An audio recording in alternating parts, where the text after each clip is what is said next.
Hello, everyone. It's Irlianna Samsara of StarSound Astrology, and we're going to be talking today about February astrology. So, for those of you who don't know me, my name's Irlianna, or just new to the channel, welcome, welcome. I practice Hellenistic or traditional astrology blended with modern using the outer planets and whole sign houses. So, having said that, let's dig in. Okay, this month is not going to be the epic month that next month will be. Epic doesn't necessarily mean crazy, like the kind of crazy we had for 3 years, but it is definitely a shift. And this month is a gentler feel overall. And it's a lot of it is kind of like goodbyes. And that largely has to do with Saturn. Saturn is the planet of responsibility and accountability and structure and commitment and discipline and focus, is leaving its home sign, one of its two home signs of Aquarius. And so for the last 5 years, Saturn has been in his domicile in Capricorn and then in Aquarius. So this lunation, this is the last time I feel like it's like all the planets are kind of like lining up to say goodbye. And with Saturn in the sign of Aquarius, it's about laying down a foundation that the future can be taken into the future, a progress, a vision, a hope, and a vision for a greater, better humanity. And but also a sense of accomplishment, hard work and discipline and accomplishment. So so the image, that keeps coming up for me is actually this one here from the first Top Gun. The only one I could find. But, and they're all graduating, and there's Iceman, and they all went through hell together. And now they're, acknowledging that hard work and, pat on the back and all that. Anyway, yeah, this particular month has a lot of that feel. And so, let's take a deeper look at that. Okay. With that, especially, interesting stuff we got lined up here. All right, so let's get into this. So we have, we've got that kind of overall feel, that goodbye energy of Saturn. This is end of an epic era. Saturn only comes through its domicile every 29, 30 years. So we're not going to see this for another 30 years. So if you look back the previous two Saturn cycles of Saturn and domicile, it was the early 1990s. And what happened? It was the internet, Saturn, Aquarius ruling technology and AI. Of course, we had the World Wide Web. And if you cycle back into the previous cycle, that was the early 60s, the Beatles invaded America, the British invasion. No, actually, yes, it was that. And of course, you think about the setting up the moon landings for later in the decade, but the age of the Mercury and the Gemini space programs and all the innovations and technological breakthroughs with rockets and rocket science that happened, that enabled us to fly people to the moon. So, so there is that huge, it is definitely a paradigm shift, a shift of ages. And of course, culturally, we saw it musically with, the baby boomers coming of age, and then, the rock and roll and the Beatles' White Album and Revolver, and, and how that changed our whole society, moving into a very radically redesigned way of being, a break from the past, which is definitely what Saturn and Aquarius represents, the Aquarian archetype, the break from the past. So rock and roll took on a whole new, it was out of the Bobby Soxer and Elvis Presley chubby checker realm into the Beatles Revolver and all of that, and Sgt. Pepper and et al. Anyway, so moving on. I want to say that we're going to just walk through this month. And so the first second of the month, there is actually an interesting combination. There's something called an antisha that is happening. A contra antisha that is happening between two planets, Jupiter and Neptune. So why is this important? Well, a contra antisha in traditional astrology is like it's like a secretive opposition, is how we were taught in Nightlight astrology. It's a secretive opposition. It's not obvious. These two planets are turned away from each other. Jupiter's in Aries, Neptune's in Pisces, so they can't see each other. They're in aversion, right? The sign next to each other is like that blind spot. But these degrees, the degree that Jupiter is moving through. Of course, he moves faster than Neptune. The first and the second of the month, there'll be this contra antitia. So it's what an antitia is. It's like it's mirroring these points, these degrees of Jupiter and Neptune are mirroring each other along the cardinal axis. They are equidistant from the Aries Libra equinox point. So they share the same amount of light, of sun, light and dark. And so this is, it speaks to something that has to be just like an opposition in astrology, something that needs to be integrated and balanced and handled and integrated in order to come into wholeness. So we look, all I could think of really was when, you know, I think about the Ukraine, they ordered all these Abrams tanks, these like state-of-the-art tanks. And I was, of course, I'm sure everybody was, you know, concerned with Jupiter and Aries, back in Aries, this escalation of war in the Ukraine, and Jupiter ruling the military, and Aries, of course, the warrior Mars, war and military, and Neptune, you know, that can be annihilation and genocide and such. So that's, you know, the very intense aspects of it. And in this case with Aries and Aries Libra, Jupiter is in the commanding spot, and they call it commanding and obeying. These are, I know, very traditional terms, but what that means is, well, I think how I would like to interpret that is, yes, there is this military escalation, but there's also hope. Jupiter represents hope and confidence and optimism. And in Mars's temple, it's like this hope. There is this, the other aspect of it is that there are very courageous souls who are standing in hope and prayer, lots of it, to overcome all this escalation. And there's these amazing stories you can read, you know, people who are on the front lines right now. So we send them lots of prayers and the highest divine truth for what is occurring, and seeing this in action, these brave souls of Jupiter and Aries, that brave soul standing up.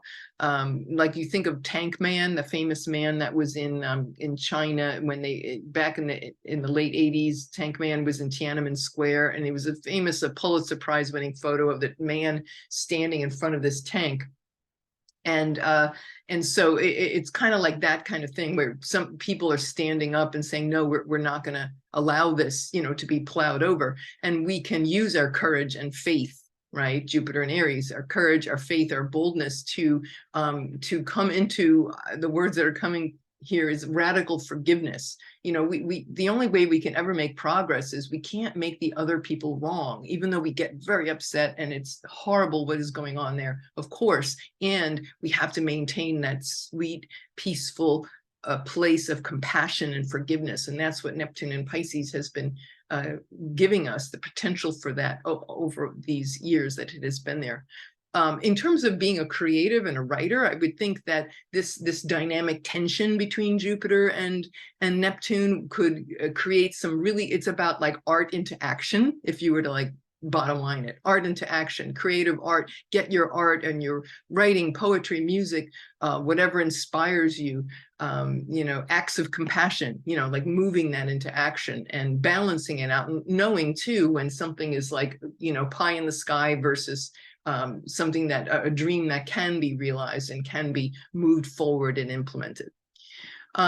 Anyway, Friday of this coming week, Friday, February 3rd, the sun is going to be in a square with Uranus in Taurus. And that will bring up some resonance from the past 2 years, 2021, 2022, with the Saturn-Uranus square, when that the first part of that was when we had the Capitol riots, and we at various points through 2021 into 2022, we had that Saturn-Uranus square, which was about this tug of war between the past and the future, and what needs to go and what stays, and as we are fermenting and fomenting this new society.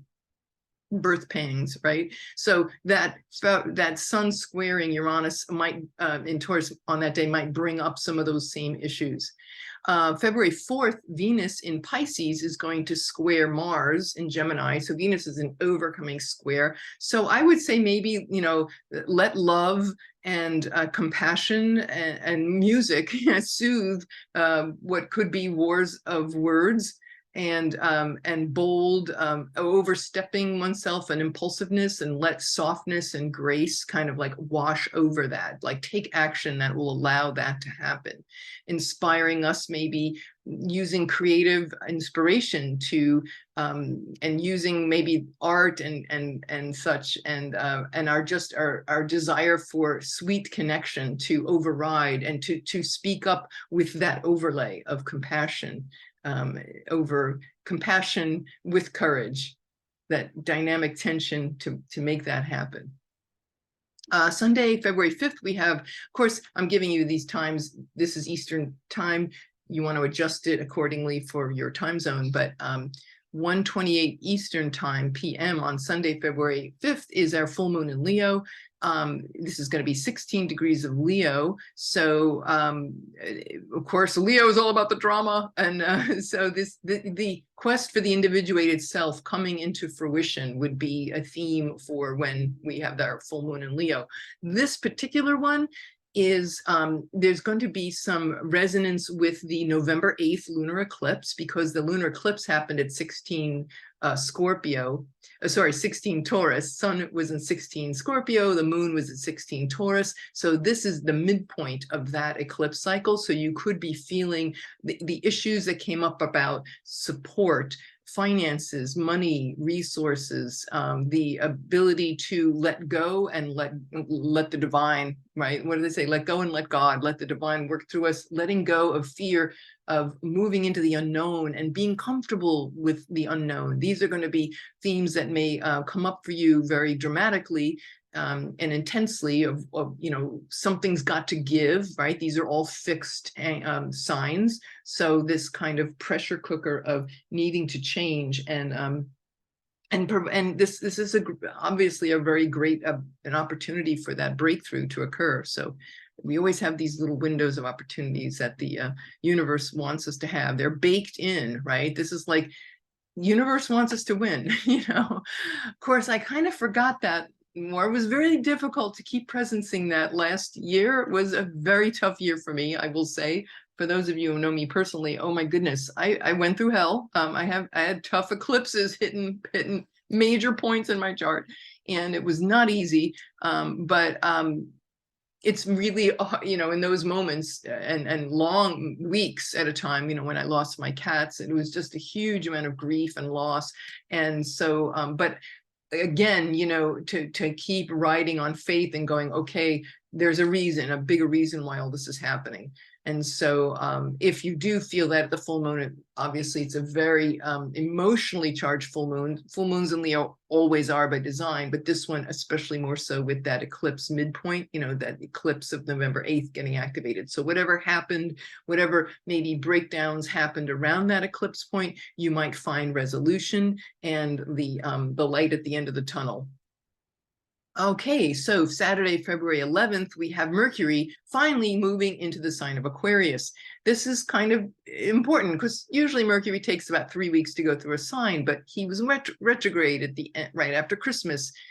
He's been in Capricorn since December 6th, went retrograde. So it's been almost 2 months that he's been in the sign of very serious Capricorn about maybe agreements and thinking processes and the way in which we network, having a very a solid, sobering rooting in cardinal earth, right? Making changes and agreements that are going to fundamentally set the tone and set a strong, reliable, sturdy foundation for us. So Mercury in the sign of Capricorn has had that kind of serious tone to our dealings and our workings and our relations and interactions with others. Now it'll shift into, still in Saturn's domicile, but into Aquarius.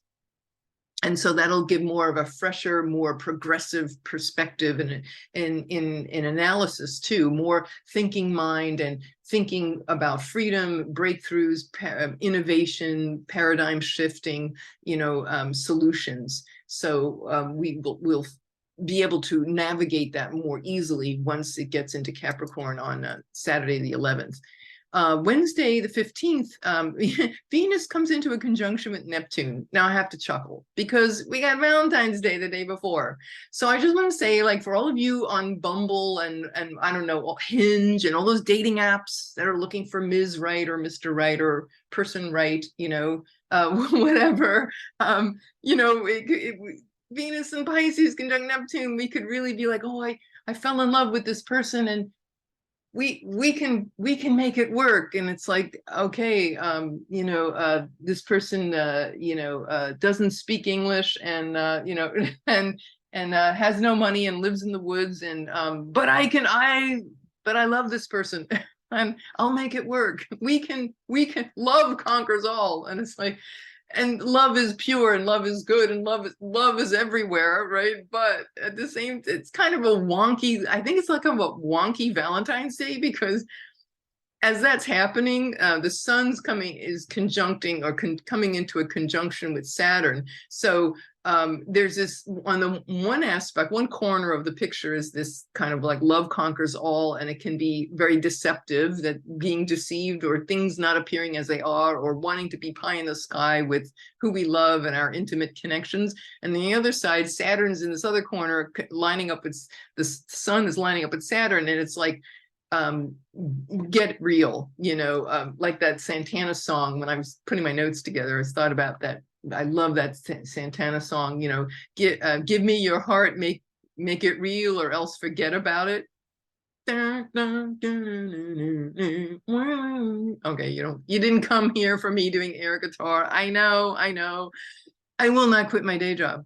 Anyway, Saturn, yeah. So there is that Sun-Saturn conjunction. So it's like going, okay, yeah, you love this improbable person, or find them, or maybe they're trying to snow you, and just be careful on those dating apps, people. And then on the other side, there's this, you know, the Sun and Saturn's like, get real. I also think of the ice bucket. Remember, was it called the ice water challenge or the ice bucket challenge? Remember that thing from several years ago? And you saw these viral videos, people getting dumped ice water over their head. Yeah, the Sun conjunct Saturn is kind of like, okay, cold water over the head, wake up call. You know, like yeah, you're falling in love, but you also gotta like be accountable, get serious, and is this gonna last? You know, we want a lasting commitment. Is Sun conjunction Saturn.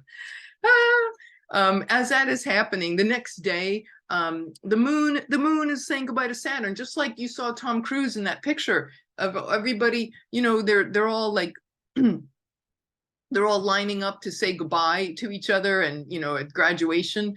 Well, you know, there now is the moon's turn. This is like the final moon conjunct Saturn for the next 30 years, with Saturn in domicile. Saturn in its domicile of Aquarius. And so we're not going to see this for this, you know, decades. And so it's like the moon's turn to shake hands with Saturn. They're all wearing their white dress, you know, naval, air, whatever, Air Force, air, military 5-star look, and they're like shaking out, job well done. Yeah, we worked our butts off. We went through hell. We went through the pandemic, but you know what? We made it. And we're gonna, whatever we learned, we're gonna, you know, move it forward for this new era. So it's like this little salute, you know, moon saluting. Mercury will be the final planet in Aquarius to say goodbye to Saturn, but that's not till next month. That's March 2nd.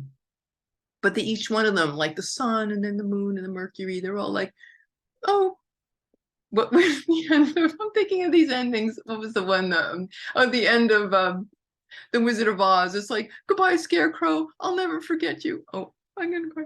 So anyway, we went through it together, but you know, we're stronger for the whole thing. Anyway, back to astrology. By the 18th, we have the sun leaves Aquarius, and we start Pisces season. The 18th of February, sun in Pisces. And, you know, with the sun at 0 degrees Pisces for that day or so will give us a sense, a kind of a little taste, a quick little taste about Saturn is going to be in the sign of Pisces for the next almost 3 years, starting in March, starting next month. Almost next month. Woo, almost. March, what is it, 7th. So we're getting a taste of Saturn's sojourn through Pisces on that day. So I'm just kind of flagging you on that one. Pisces season is, it's ruled by Jupiter, and Jupiter's in Aries. So this is a very bold move into embracing, our Piscean, that aspect of ourselves that is, the dreamer and the transcendental, the mystic, the mystical realms. I'll get more into that, in another podcast, but just to say, yay, here it comes, Sun and Ingress in Pisces with that kind of what's available to us when Saturn gets there. Okay, the new moon is going to be, the next new moon will be February 20th, and that will be at 2:06 a.m. Eastern time, and that's 1 degree of Pisces. So 2 days after the sun ingresses, we get the new moon, and that one is interesting because we've got Venus in Pisces, and at the very late degrees of Pisces, and she is conjunct a fixed star called Sheet, S-C-H-E-A-T, and that's an intense star. That star is very much about, the ability to, I would say, to hold compassion and mercy and kindness for the people who are the most marginalized, the ones who have been discarded, think of like people on the front lines of war and such. But Venus there could be some grace. There's some kind of a feeling of divine grace that's permeating this particular lunation that I would like to believe, and I feel that is available to us. Sheet is considered one of the most difficult and unfortunate of the fixed stars. But the other side of Sheet, and by the way, Diana Rosenberg, great stuff on fixed stars. But the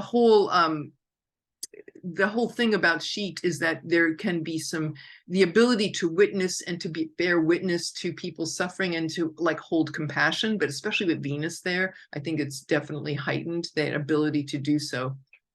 5 minutes after the new moon, boom, Venus moves into Aries, 0 degrees Aries. Now Venus is in her exaltation in Pisces. It's a very, very great, juicy place for Venus to be, because Venus is wants connection and, just pour out that love. But Venus in the hot, dry sign of Aries, Mars ruled temple, that's not her favorite place. She's considered in exile there, but she makes the best of it, man. That girl brings her moisturizer.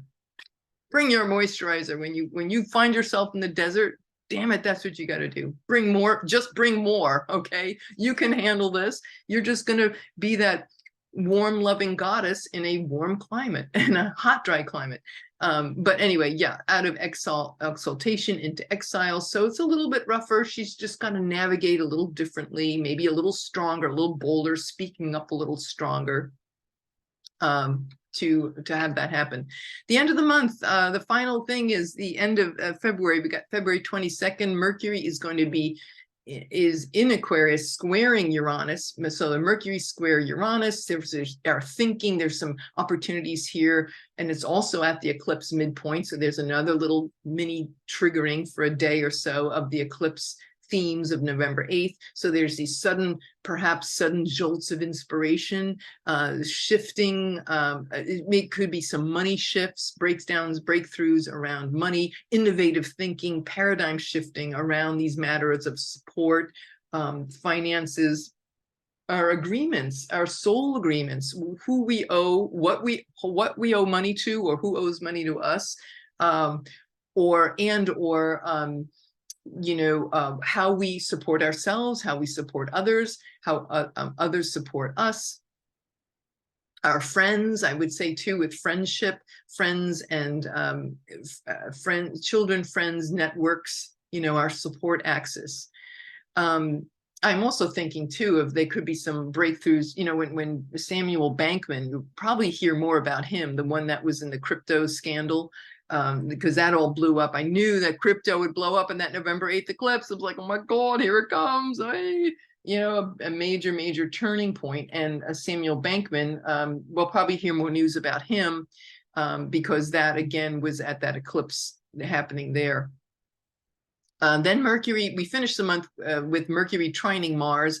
And so that Mercury is in Aquarius, trining Mars in Gemini. Those blended energies, of course, a trine is of the essence of Jupiter. So there's this ease and grace and increase. And so that would be very favorable for like supporting alternative points of view. You know, I'm thinking like, perhaps, for example, LGBTQ community, forging new frontiers, new horizons, new agreements, new ways of thinking and listening and speaking to others regarding all of these things, the news media, the narratives in the news, our own personal stories of what we tell ourselves, giving ourselves permission to be free and support our other points of view, or engage in other points of view that are maybe different from the ones that we were used to, embracing a different paradigm around these things. So changing our story, very simply. Yeah, so that's all. Just wanted to share for February. I hope you have enjoyed this content. If you got any value from it, please like, share, subscribe. Love to hear from you in the comments below. It's always a pleasure. So yeah, that's all I have for you. If you need help with readings or any of that, certainly Irlianna at StarSoundAstrology.com. Happy to help.